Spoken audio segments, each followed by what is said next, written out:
بسم اللہ الرحمن الرحیم۔ السلام علیکم جی، میرا نام ہے سلمان علی اور اس وقت میں موجود ہوں جہلم میں انجینئر محمد علی مرزا کی اکیڈمی میں، اور ہمارے ساتھ موجود ہیں انجینئر محمد علی مرزا جو کہ کسی بھی تعارف کے محتاج نہیں، بنا وقت کو ضائع کیے کرتے ہیں سوال و جواب کے سلسلے کا آغاز۔ السلام علیکم علی بھائی۔ جی وعلیکم السلام ورحمۃ اللہ وبرکاتہ، ولا حول ولا قوۃ الا باللہ، اللہم صلی علی محمد وعلی آل محمد۔ جی بھائی شروع کریں۔ علی بھائی، سب سے پہلے تو بہت بہت شکریہ کہ آپ نے اپنے قیمتی وقت سے میرے سوالوں کے لیے وقت نکالا۔ جزاک اللہ خیر۔ سب سے پہلا سوال میرا یہ ہے کہ ایک نوجوان جس کو سمع و ہدایت مل جاتی ہے، جس کو سمجھ آ جاتا ہے، جو فیصلہ کر لیتا ہے کہ میں نے اب اپنی زندگی دین کے مطابق گزارنی ہے، اس کے محلے کے قریب سنیوں کی مسجد ہے، دیوبندیوں کی یا بریلیوں کی، وہاں پر جاتا ہے تو اس کو وہاں پر ایک دین کا اور طرح کا ماحول نظر آتا ہے۔ وہ کچھ عرصے بعد وہابیوں کی مسجد میں جاتا ہے تو وہاں پر اس کو ایک دین کا مثلا نماز کس طرح پڑھنی ہے ایک اور طرح کا ماحول نظر آتا ہے۔ شیعوں کی میں جاتا ہے ایک اور طرح کا نظر آتا ہے۔ اب اس بندے کے پاس دینی کوئی علم نہیں ہے، قرآن و حدیث کا کوئی علم نہیں، وہ سنیوں سے پوچھتا ہے آپ اس طرح نماز کیوں پڑھتے ہیں، اس کو بتاتے ہیں کہ یار حدیث میں یہ آیا۔ وہ وہابیوں کے پاس جاتا ہے، یار اس طرح آپ نماز کیوں پڑھتے ہو، وہ بتاتے ہیں کہ حدیث میں یہ ہے۔ تو ایک عام بندہ جس کو نہیں پتا کہ صحیح حدیث کون سی ہے، حسن کے درجے پر کون سی ہے، کس کا راوی صحیح ہے کس کا نہیں، وہ کس طرح ایک حق بات تک پہنچے اور کس طرح ایک صحیح راستے تک پہنچے؟ کوئی مشکل کام نہیں ہے جی، یہ جو آپ نے اتنا لمبا سوال کیا نا، یہ بھی ساری باتیں انہوں نے ہمارے دماغ میں ڈالی ہوئی ہیں کہ شاید کوئی یہ بڑا مشکل کام ہے حق تک پہنچنا۔ بڑا آسان کام ہے۔ دیکھیں، قرآن حکیم ترجمے سے پڑھنا یہ کوئی مشکل کام آج کے دور میں تو نہیں ہے۔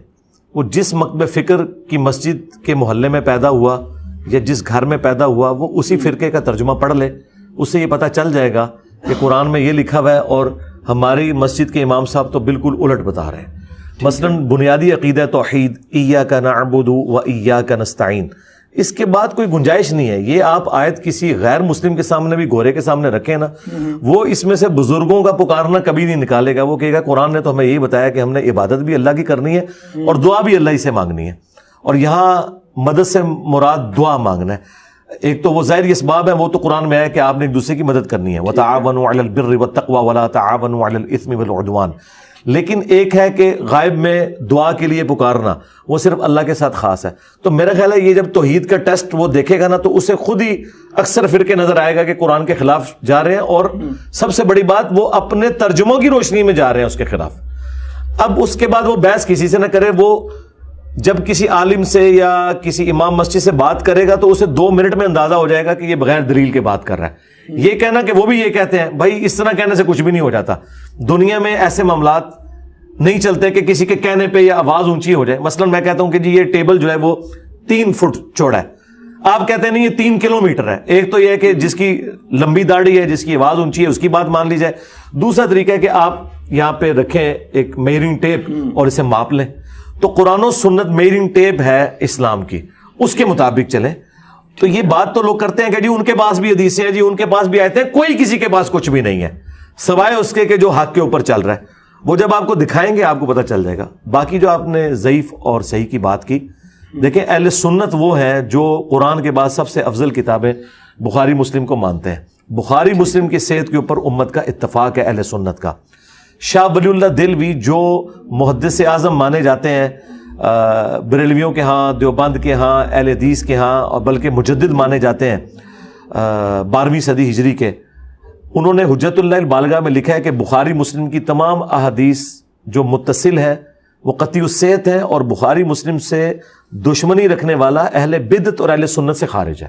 تو سرکار نماز کا آپ طریقہ کہہ رہے ہیں نا، بخاری مسلم کھولیں، نماز کا چیپٹر نکالیں، آپ دیکھ لیں کہ نماز اس میں کس طریقے سے لکھی ہوئی ہے۔ اب پریکٹیکلی اگر کروڑوں مسلمان اس کے خلاف چل رہے ہیں نا تو اس کا کوئی لینا دینا نہیں اسلام کے ساتھ۔ اس کی وجہ یہ ہے کہ 8 مسلمان اپنی بدعمالیوں میں قرآن و سنت کے بالکل خلاف چل رہے ہیں، جس کی وجہ سے دنیا میں ذلیل بھی ہو رہے ہیں۔ تو اس کا کوئی لینا دینا نہیں ہے رسول اللہ کی ذات کے ساتھ۔ نبی علیہ السلام نے تو دین صحیح بتایا تھا، کتابوں میں دین ٹھیک ہے، پریکٹیکلی جس طرح مسلمان اپنے دین سے برگشتہ ہے اس طرح فرقوں والے اپنی کتابوں سے باغی ہوئے ہیں۔ تو اس کا تو علاج ہمارے پاس کوئی نہیں نا۔ دنیا میں ہم اس لیے تو نہیں آئے کہ کھائیں پئیں اور مر جائیں، یہ تو جانور بھی کرتے ہیں۔ دنیا میں ہم آئے ہیں ہم خدا کو پہچانیں۔ اس کائنات کی تخلیق کا مقصد اللہ کی پہچان ہے، وہ اللہ نے اپنے پیغمبروں کے ذریعے اس کی کتابوں کے ذریعے کروائی۔ اور اگر آپ نے وہ بھی نہیں پڑھنی اور آپ کہتے ہیں مجھے خود بخود پتہ چل جائے، بھائی خود بخود تو آپ کو یہ بھی نہیں پتہ چلتا کہ آپ نے اپنے بچے کو کس اسکول میں داخل کروانا ہے۔ اس کے لیے ایفرٹ پٹ کرتے ہیں نا، کمپیریٹیو اسٹڈی کرتے ہیں، فیڈ بیک لیتے ہیں۔ کیا اس طرح کی کوئی کوشش ہم نے اپنی آخرت کے پوائنٹ آف ویو سے دین کے لیے کبھی ایک مسئلے میں بھی کی تو سرکار پھر اسی قسم کا لولا لنگڑا دین ہم لے کے چل رہے ہوں گے نا. یہ ایفرٹ ادھر ہم نے پٹ کی ہوتی تو آج رزلٹ نکل آتا. جہاں جہاں ہم نے ایفرٹ پٹ کی ہے نا, لوگ ہم سے یہی تو کہتے ہیں کہ یار پاکستان نے ایٹم بم بنا لیا ہے لیکن ایک اچھا پل نہیں بنا سک رہا. دنیا کی سب سے مشکل ٹیکنالوجی حاصل کر لی ہے اور جو دنیا جس میں معاملات کو کنکلوڈ کر بیٹھی اس میں ہم پیچھے ہیں, اس لیے کہ ہم نے اس میں محنت نہیں کی ہے. دین بھی بڑا آسان ہے, صحیح بخاری میں حدیث ہے دین آسانی کا نام ہے. دین بالکل اللہ نے آسان کیا ہے, ہر بندہ خود دین سیکھے. اور میں یہ نہیں کہتا کہ وہ میری بات سنے, وہ اپنے فرقے کے عالم کی لکھی ہوئی قرآن کی جو ترجمے والی بک ہے قرآن ترجمے کے ساتھ پڑھ لے, حدیث کا ترجمہ پڑھ لے. ہاں جو مولوی نے سائڈ میں ڈنڈیاں ماری ہیں ان کو چھوڑے, جو بالکل اس میں سے مطلب نکل رہا ہے نا وہ لے کے چلے, تو انشاءاللہ ہدایت مل جائے گی.